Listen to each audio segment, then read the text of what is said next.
Peter. Peter was among the first called and quickly became a leading voice within the 12, often speaking for the group. Scripture never narrates his death, but John 21 preserves Jesus' prediction that Peter would be stretched out and taken where he does not wish to go, which early Christians read as a hint of martyrdom. Outside the Bible, early witnesses connect Peter with Rome. Clement of Rome implies suffering among the apostles there, and later writers, including Origen and Eusebius, place Peter's execution during Nero's persecution, roughly mid-60s CE. Tradition adds the detail of an upside-down crucifixion, likely reflecting reverence more than documentation. The core claim, death in Rome under persecution, is strong tradition, while the precise manner remains uncertain. It also shows how authority survived by humility, not force. Andrew. Andrew is remembered in the Gospels as the brother of Peter and one of the first to follow Jesus. He speaks rarely and never leads the group, but he consistently introduces others to Jesus, suggesting a role shaped by invitation rather than authority. Scripture does not record Andrew's death or describe his later years. After his name appears in the apostolic lists, the New Testament offers no further information about his fate. Early Christian tradition places Andrew's ministry in regions around the Black Sea and Greece. Several sources locate his death in Patras, where he was executed by crucifixion. The familiar image of an X-shaped cross appears later and cannot be verified historically. The location and execution are moderately supported, while details are uncertain. Andrew's memory reflects how early Christianity spread through lesser-known figures whose influence was preserved more by tradition than text. Simon the Zealot. Simon is listed among the 12 in all 4 Gospels and is identified by the title, the Zealot, a term that likely indicates intense religious commitment rather than proven involvement in a revolutionary movement. Within the Gospel narratives, Simon does not speak or act independently, and his role remains largely undefined beyond his inclusion among the apostles. Scripture does not record Simon's death or describe his later ministry. After the apostolic lists, the New Testament offers no further information about his fate. Later Christian traditions attempt to supply details but disagree sharply. Some place Simon in Persia, sometimes alongside Thaddaeus, and claim he was executed there. Other traditions suggest different locations and methods, including death by sawing. These accounts are late and inconsistent. Because of this, their historical reliability is low. Simon's uncertain end reflects how early Christian memory often preserved commitment without preserving biography. Judas Iscariot. Judas Iscariot appears in all 4 Gospels as one of the 12, and is defined primarily by his role in betraying Jesus. He served as the group's treasurer, a practical responsibility that implies trust within the circle. Unlike the other disciples, Judas's death is described directly in the New Testament, though in 2 different accounts. The Gospel of Matthew states that Judas, overwhelmed by remorse, returned the money he received and hanged himself.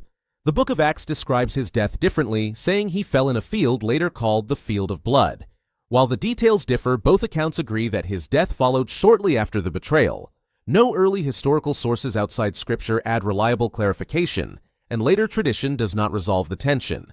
The presence of differing accounts suggests that the earliest Christian writers preserved difficult material without harmonizing it, allowing the record to remain incomplete and unresolved. James the Greater. James, the son of Zebedee and brother of John, belonged to Jesus' inner circle and appears at decisive moments such as the Transfiguration and the events in Gethsemane.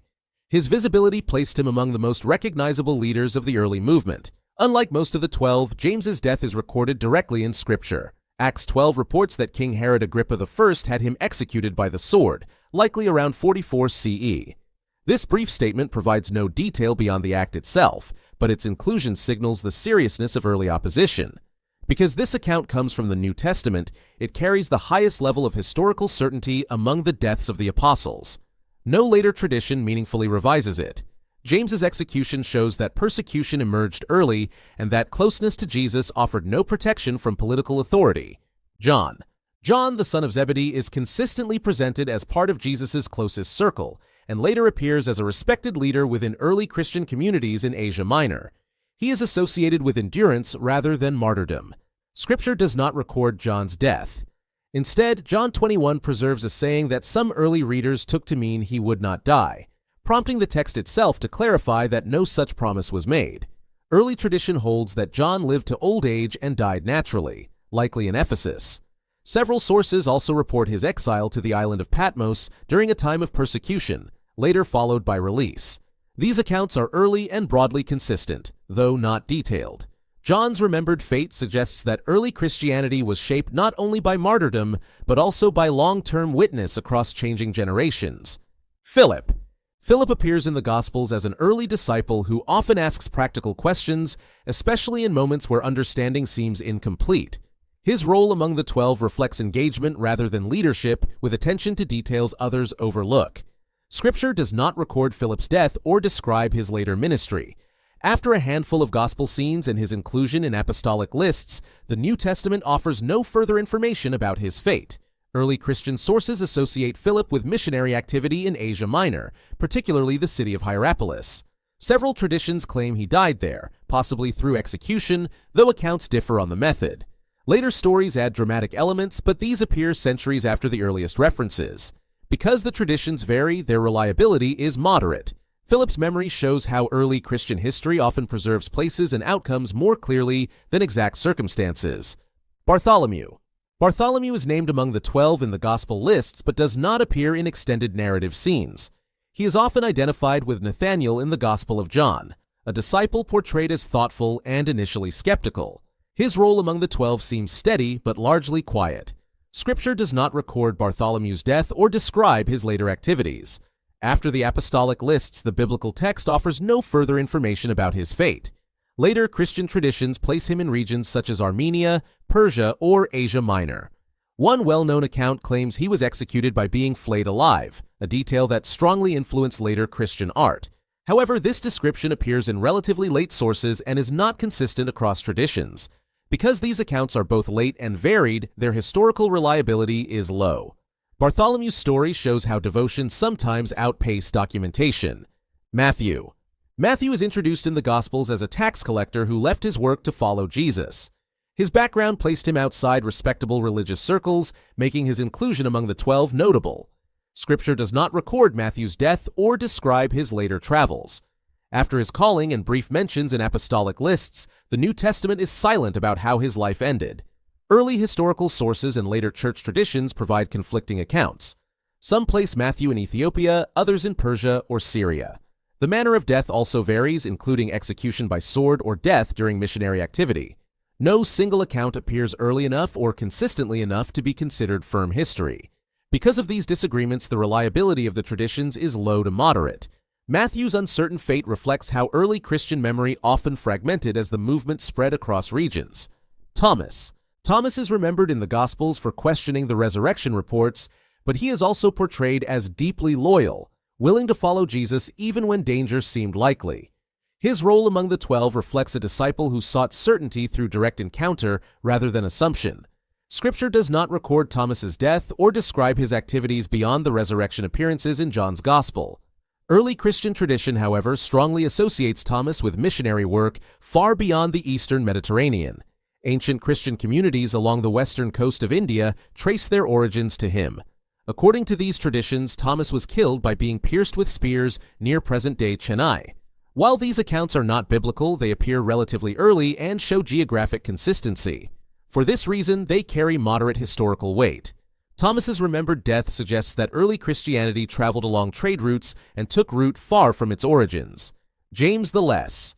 James the Less appears in the Gospel lists as one of the 12 and is distinguished from James the son of Zebedee. He is often identified with James, the brother of Jesus, who emerged as a central leader of the Jerusalem church, though scholars continue to debate whether these figures are the same person.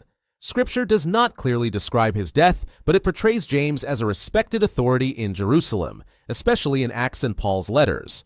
An early non-biblical source, the Jewish historian Josephus, reports that James was executed by stoning around 62 CE under the authority of the high priest. Later Christian tradition adds that he was first thrown from the temple, then beaten, though these details appear after Josephus and may reflect expansion. Because Josephus is early and independent, the execution itself carries strong historical weight. Thaddaeus. Thaddaeus, also called Jude in some gospel lists, is one of the least detailed figures among the 12. He speaks only once in the Gospels during the final discourse, asking a question that shows attentiveness rather than leadership. Scripture does not record his death or describe his activities after the resurrection. Beyond his name in the apostolic lists, the New Testament remains silent about his later life. Later Christian tradition places Thaddaeus in regions east of Judea, often Persia or Mesopotamia. Some accounts claim he was martyred, possibly by beating or execution, and at times link his death with Simon the Zealot. These traditions emerged centuries after the period they describe and differ in detail. Because of their late and inconsistent nature, their historical reliability is low. Thaddaeus' story reflects how early Christianity remembered some apostles collectively rather than individually.